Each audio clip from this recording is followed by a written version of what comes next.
నమస్తే. మన గాంధీగిరి వార్తలకు స్వాగతం. రామగుండం పారిశ్రామిక ప్రాంత రౌండప్. ఈరోజు గాంధీగిరి అందిస్తున్న ప్రత్యేక వార్తలు చదువుతున్నది దయానంద్ గాంధీ. వార్తల్లోని ముఖ్యాంశాలు. స్మైల్లో చల్లా సేవా కార్యం, మల్లికార్జున్కు ఘనంగా సత్కారం, బస్సులో పరారైన దొంగ, వివరాలు. ఈ రోజు గాంధీగిరి వార్తలను సమర్పిస్తున్నది శ్రీకాంత్ కంటి దవాఖానా. కోల్బెల్ కు కంటిపాప, అన్ని వర్గాలకు వెలుగు కిరణం. డాక్టర్ శ్రీకాంత్ సారథ్యంలో వైద్య సేవల్లో శ్రీకాంత్ కంటి దవాఖానా. ఏప్రిల్ 15 నుండి ప్రతి గురువారం ఉచిత వైద్య నేత్ర శిబిరం. కంటి పొరకు ఆపరేషన్ 5,000 రూపాయలకే చేయబడును. లక్కం భిక్షపతి కార్యనిర్వహణలో శ్రీకాంత్ కంటి దవాఖానా, Lakshminagar, Godavarikhani. Phone number 8074911632. GDK 193 ఇంక్లైన్లో మల్టీ డిపార్ట్మెంట్ల సమావేశంలో one group agent L Ramesh అధ్యక్షతన మన సంస్థ, మన గని, మన బాధ్యతలు వివరించే మల్టీ డిపార్ట్మెంటల్ సమావేశం మొదటి బదిలీ, రెండో బదిలీలో నిర్వహించారు. ఈ సందర్భంగా ఏజీఎం ఐఈడి అంజనేయులు మాట్లాడుతూ మన సంస్థ, మన గని, మన బాధ్యతలను వివరించే ఇట్టి మల్టీ డిపార్ట్మెంట్ సమావేశంలో వివిధ అంశాల గురించి కమిటీ సభ్యులకు తెలియజేస్తూ సంస్థ పురోభివృద్ధి సాధించాల్సిన అంశాల గురించి తెలియజేశారు. ఉత్పాదక పెంచడం కోసం గనిలో పనిచేస్తున్న వివిధ విభాగాల వారిగా ఒక సమిష్టిగా ఏర్పడి సమాలోచనలు జరిపి వాటిని అమలు చేయటకు సలహాలు, సూచనల పరిగణలోకి తీసుకోవాలని, ఈ సమిష్టి నిర్ణయాల వల్ల ఉత్పాదకతను పెంచుకునే అవకాశం ఉందని అన్నారు. మల్టీ డిపార్ట్మెంట్ కమిటీ సభ్యులు వివిధ అంశాలపై పవర్ పాయింట్ ప్రజెంటేషన్ ద్వారా సింగరేణులు, గన్లు, వాటి పనితీరు గురించి, బొగ్గు ఉత్పత్తి, ఉత్పాదకత, బొగ్గు రవాణా నెలల వారీగా నిర్దేశించారు. గోదావరికంలోని RG1 పరిధిలోని లెవెనింగ్క్లెన్ బొగ్గుగని ఉద్యోగి పి మల్లికార్జున్ను అధికారులతో పాటు యూనియన్లకు అతీతంగా కార్మిక సంఘాల నాయకులు ఘనంగా సత్కరించారు. మల్లికార్జున్ కార్మికులకు అందిస్తున్న సేవలు గుర్తించి తెలంగాణ రాష్ట్ర ప్రభుత్వం ఇటీవల ఆయనకు శ్రమశక్తి అవార్డును అందించింది. ఈ సందర్భంగా గని ఏజెంట్ శ్రీనివాస్, మేనేజర్ మల్లేశం, ఇతర అధికారులు, యూనియన్ నేతలు మల్లికార్జున్ను అభినందించారు. మల్లికార్జున్ ఆదర్శంగా తీసుకొని ప్రతి కార్మికుడు సంస్థ ఉత్పాదకకు సహకరించాలని కార్మికులను అధికారులు కోరారు. ఈ సందర్భంగా మల్లికార్జున్ ధన్యవాదాలు తెలిపారు. మనందరికి తెలుసు, గనిలో అన్ని యూనియన్స్ కలిసి మాట్లాడుకోవడం,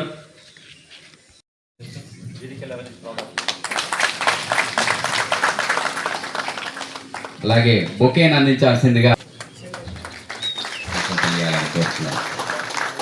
ఇలాగే ఇప్పుడు అవుతున్నారు. వీరి శేష జీవితం కూడా ఇదే కార్మిక క్షేత్రంలో అందరికీ కొనసాగిస్తూ అందరికీ మేలు చేసే విధంగా కంపెనీ శ్రేయోభివృద్ధి కూడా తోడ్పడాలని కోరుకుంటున్నాం మనందరి తరఫున.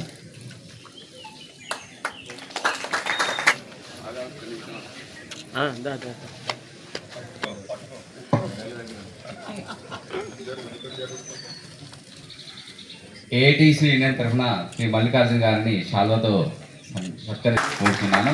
తదుపరి ఐఎన్టీసీ యూనియన్ సభ్యులు రెడీగా ఉండాలి, సెక్రటరీ అండ్ సభ్యులు.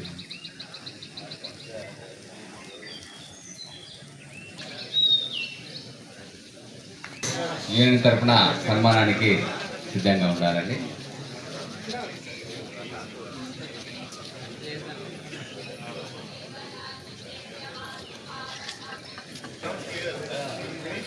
అందరు గట్టిగా చప్పట్ల ద్వారా వీరికి శుభాకాంక్షలు తెలియాలని కోరుతున్నాను.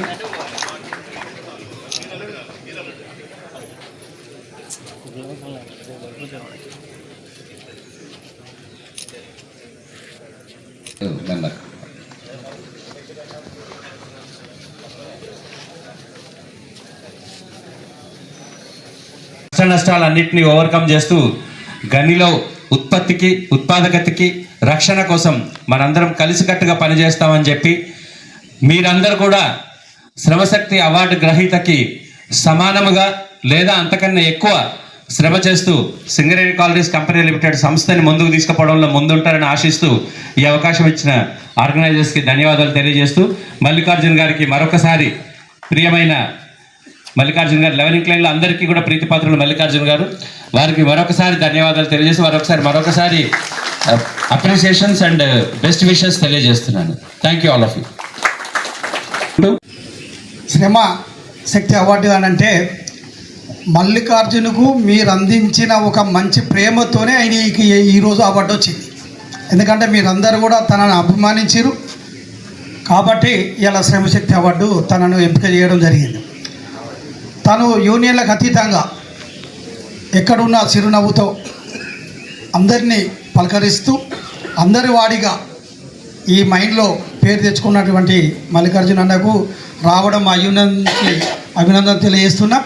ఎందుకంటే శ్రమశక్తి అవార్డు అని అంటే ఒక మంచి ఆలోచన, కార్మికులకు ఎన్నంటూ ఉండి ఎప్పుడైనా కార్మిక పక్షపాతిగా ఉండి అందరి వాడిగా ఉండి చేయాలనే ఉద్దేశంతోనే శ్రమశక్తి అవార్డు అనేది ప్రభుత్వం తరపు నుంచి చేయడం జరిగింది. ప్రభుత్వానికి కూడా ధన్యవాదాలు. ఎందుకంటే ఇలాంటి శ్రమశక్తి అవార్డులు తీసుకుంటే మనలో కూడా ఆలోచన విధానాలు మారుతాయి. మనం కూడా కార్మికుల కోసం సేవ చేయాలి అనే పట్టుదల రావడానికి ఈరోజు ఈ సన్మానం ఏర్పాటు చేసిన 1992 జనవరి 15వ తారీఖు నాడు రిపోర్ట్ చేయడం జరిగింది. ఆ రోజు నుంచి ఈ రోజు వరకు 11 గనిలోనే పనిచేస్తూ ఇంకొక 2 నెలల కాలంలో జూలై 31 నాడు సింగరేణి నుంచి రిటైర్ కావడానికి కూడా రెడీగా ఉన్నాను. దానికి గతంలో నేను ఐఎన్టీసీలో కానీ టీబీజీకేసీలో కానీ పనిచేస్తున్నప్పుడు కార్మిక సోదరులందరూ కూడా ఎంతో సహాయ సహకారాలు అందించి కార్మిక సమస్యలు పరిష్కరించడంలో సహకరించిన సీనియర్ కార్మికులందరికీ తెలుసు. ఎందుకంటే ఈ మధ్య కాలంలో కొంత స్తబ్దంగా ఉండడం జరిగింది. కానీ కార్మిక సోదరులతోటి ఎప్పుడు కూడా అటాచ్మెంట్ కట్ చేసుకోలేదు. దానికి సహకరించిన అదేవిధంగా ఈరోజు నేను చేసిన ఈ కార్యక్రమాలన్నిటికీ రాష్ట్ర ప్రభుత్వం నుంచి శ్రమశక్తి అవార్డు రావడం, అది రిటైర్మెంట్కు దగ్గరలో ఉన్నప్పుడు ఈ అవార్డు రావడం చాలా సంతోషకరం. ఈ అవార్డు వచ్చినందుకు గని కార్మిక సోదరుల సమక్షంలో ఈ సన్మాన కార్యక్రమం జరగడం చాలా సంతోషకరమైన విషయం. అందుకు అందరికీ ధన్యవాదాలు తెలియజేస్తూ Jagadamba linen cotton store Godavarikhani. గోదావరిఖనిలోనే మొట్టమొదటి అతిపెద్ద జెంట్స్ క్లాత్ షోరూమ్. రాబోయే పండుగలు, మ్యారేజ్ సీజన్ కోసం స్పెషల్ ఆఫర్స్. 999 రూపాయలకే 4 ప్యాంట్ క్లాతులు, 999 రూపాయలకే 4 షర్ట్ క్లాతులు, 999 రూపాయలకే 2 రేమాన్ ప్యాంట్ క్లాతులు, 999 రూపాయలకే 2 అరవింద్ ప్యాంట్ క్లాతులు, 599 రూపాయలకే మీటర్ 60 వైట్ లెనిన్ షర్టింగ్, 799 రూపాయలకే metre 70 lea white linen shirting, 899 రూపాయలకే metre 80 lea white linen shirting, 999 రూపాయలకే metre 100 lea white linen shirting. Jagadamba linen cotton store, Laxminagar, Godavarikhani.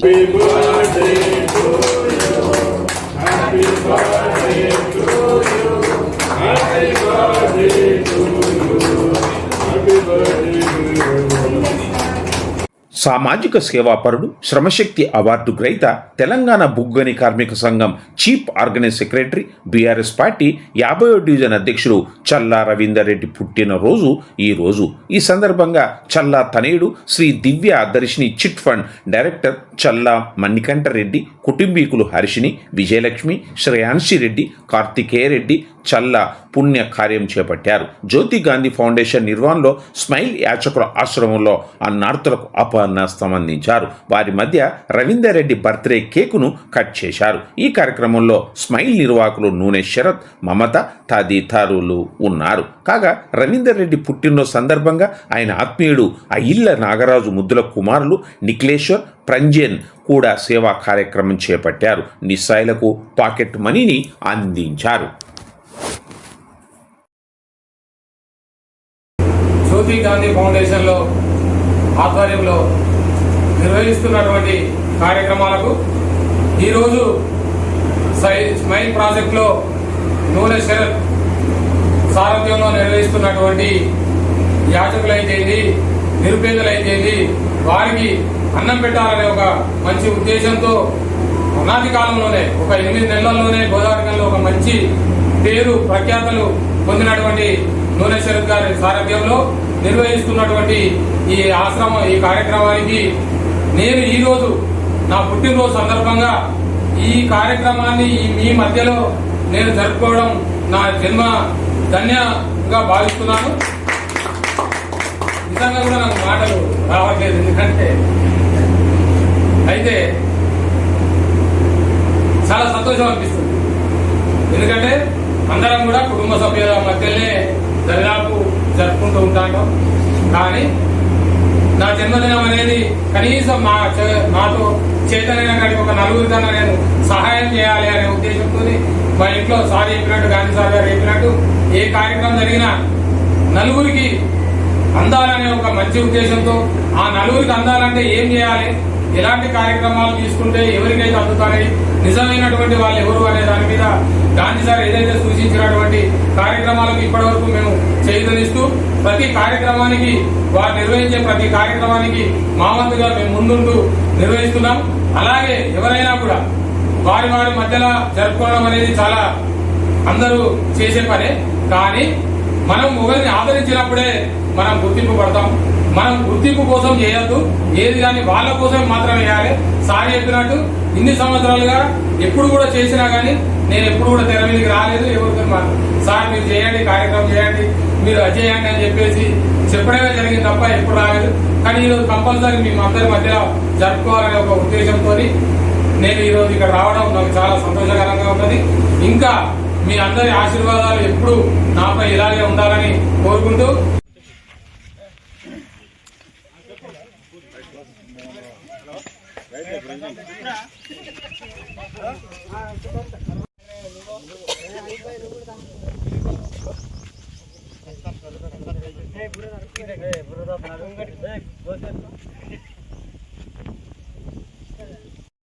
Antargaon మండలం పెద్దంపేట గ్రామంలోని వరి ధాన్యం కొనుగోలు కేంద్రాన్ని కాంగ్రెస్ పార్టీ జిల్లా అధికార ప్రతినిధి, Congress party OBC cell Peddapalli జిల్లా అధ్యక్షుడు పెండ్యాల మహేష్ ఈరోజు సందర్శించారు. ఈ సందర్భంగా వరి ధాన్యం కొనుగోలులో జాప్యం జరగకుండా, ఒకవేళ అకాల వర్షం వస్తే వరి ధాన్యం తడిసి రైతులకు నష్టం జరగకుండా కొనుగోలును వేగవంతం చేయాలనే ఆలోచనతో హమాలీ కూలీల కొరతను పరిగణలోకి తీసుకుని వారికి అండగా ఆడబిడ్డను ప్రోత్సహించి ఈ రోజు నుంచి వరి ధాన్యం కొనుగోలు కేంద్రంలో హమాలతో పాటు ఆడబిడ్డలు కూడా పనిచేయడానికి ముందుకు వచ్చిన నేపథ్యంలో ఈ ఆడబిడ్డలందరినీ షాల్వాతో మహేష్ సత్కరించి సన్మానించారు. అన్నదాతకు అండగా నిలిచిన ఆడబిడ్డలను రైతులందరూ చప్పట్లు ప్రశంసించారు. ఈ సందర్భంగా జిల్లా అధికార ప్రతినిధి పెండ్యాల మహేష్ మాట్లాడారు. ఈ కార్యక్రమంలో నాయకులు సింగం కిరణ్, ఆవుల శ్రీనివాస్, పల్లె రవీందర్, పైడిపల్లి ప్రసాద్, తమ్మనవేని మధు, వేలుపుల కుమార్, పెండ్యాల వెంకటేష్ తదితరులు ఉన్నారు.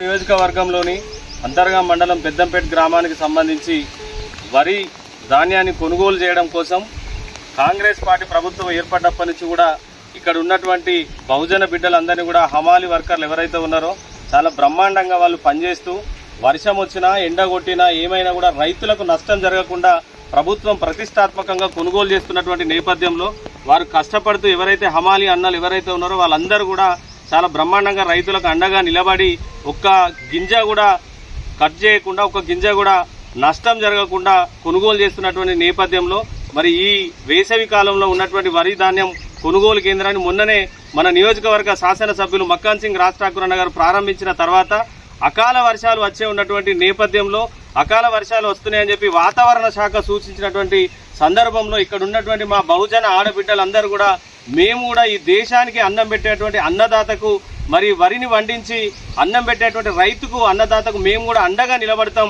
ఒకవేళ అకాల వర్షం వస్తే ఈ వరి ధాన్యం తడిసి మరి వారి రైతులకు నష్టం జరిగేటువంటి సందర్భంలో మేము ముందుకొచ్చి ఏదైతే హమాలి అన్నలు పనిచేస్తూ ఉన్నారో వాళ్ళకి చేదోడు వాదోడుగా ఉంటామని చెప్పి ఇవాళ మహిళా బృందం మొత్తం కూడా ఇవాళ హమాలి కూలీలుగా మారి ఇవాళ ఈ బస్తాలన్నీ కూడా ఇవాళ మోస్తున్నటువంటి సందర్భాన్ని మేము చూపిస్తూ ఉన్నాం. ఇవాళ రామగుండం నియోజకవర్గ శాసనసభ్యులు మక్కాన్ సింగ్ రాజ్ ఠాకూర్ అన్న గెలిచినప్పటి నుంచి, కాంగ్రెస్ పార్టీ ప్రభుత్వం వచ్చినప్పటి నుంచి ఒక గింజ కోత లేకుండా, దుమ్మని దూలని ఎటువంటి కారణాలు చూపకుండా తడిసి ముద్దైనటువంటి మొలకలు వచ్చినటువంటి ధాన్యాన్ని కూడా ఒక గింజ కోత లేకుండా ఇవాళ కొనుగోలు చేస్తున్నటువంటి ప్రభుత్వం ఏదైనా ఉన్నది అని అంటే అది కాంగ్రెస్ పార్టీ ప్రభుత్వం. ఎవరైనా శాసనసభ్యులు ఉన్నారు అంటే అది రాజ్ ఠాకూర్ అన్నటువంటి విషయాన్ని ఇవాళ స్పష్టంగా తెలియజేస్తూ, మరి ఈ మధ్య కాలంలో మాజీ శాసనసభ్యులు కోరకండ్ చందర్ ఇక్కడ ఏదో జరిగిపోతుందని ఒక అభూత కల్పన సృష్టించడం కోసం ఇవాళ వరి ధాన్యం కొనుగోలు కేంద్రాన్ని ఇక్కడికి వచ్చి ఆయన సందర్శించి వరిని ధాన్యాన్ని కొనుగోలు చేయాలి అని చెప్పి ఏదో సూచించినట్టుగా ఫోటోలకు పోజులు ఇచ్చి పోయినటువంటి కోరకండ్ చందర్ మేము సూటిగా ప్రశ్నిస్తా ఉన్నాం. 10 సంవత్సరాల మీ గడీల పాలనలో వర్షం కొట్టి అకాల వర్షం వచ్చి రైతుల పంట నష్టం పడితే కనీసం అధికారులను పంపించి పంట నష్టాన్ని అంచనా వేయనటువంటి దౌర్భాగ్య నాయకుని నువ్వు. ఇవాళ కోడిగుడ్డు మీద ఈకలు వీకినట్టుగా ఇక్కడ ఏం జరగకపోయినా కూడా ఇక్కడ హమాలి అన్నలు చాలా స్వచ్ఛందంగా ఇక్కడ ఉన్నటువంటి అందరూ కూడా రైతులకు అండగా నిలబడి వరిధాన్యం చాలా బ్రహ్మాండంగా కొనుగోలు చేసి గింజ కోత లేకుండా అమ్ముతూ ఉంటే దాన్ని ప్రశంసించాల్సింది పోయి హర్షించాల్సింది పోయి ఇక్కడ ఏదో జరిగినట్టుగా చూపిస్తూ ఉన్నాడు.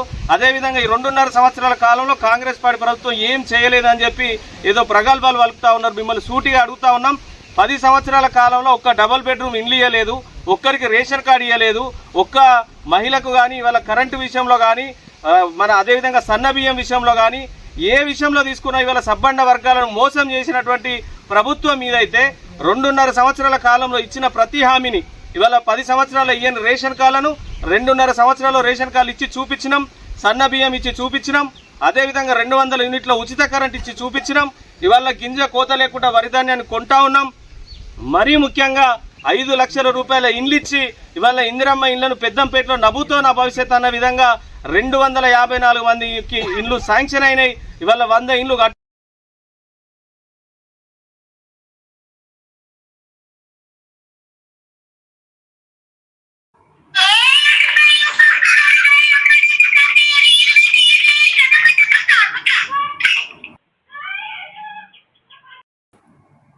గోదావరికని తిలక్ నగర్ డౌన్లో నిన్న గృహిణి భూలక్ష్మి మెడలో నుంచి 2 తులాల బంగారు గొలుసును తస్కరించిన దొంగ ఏం చేశాడో మీకు తెలుసా?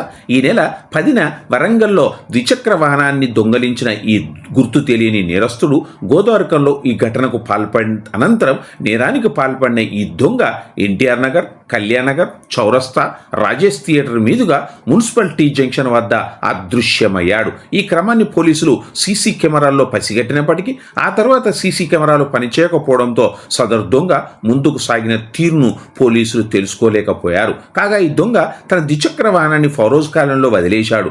మెడికల్ కాలేజీ మీదుగా ఆర్టీసీ బస్ స్టేషన్కి వచ్చి బస్సు ఎక్కి దర్జాగా పరారయ్యాడు. ఈ దొంగ కోసం గాలింపు విస్తృతం చేయగా పోలీసులకు సవాల్ విసిరి చాకచక్యంగా ఈ దొంగ పరారీ అవ్వడం కోసం మెరుపు. ఇంతటితో గాంధీగిరి వార్తలు సమాప్తం. నమస్కారం.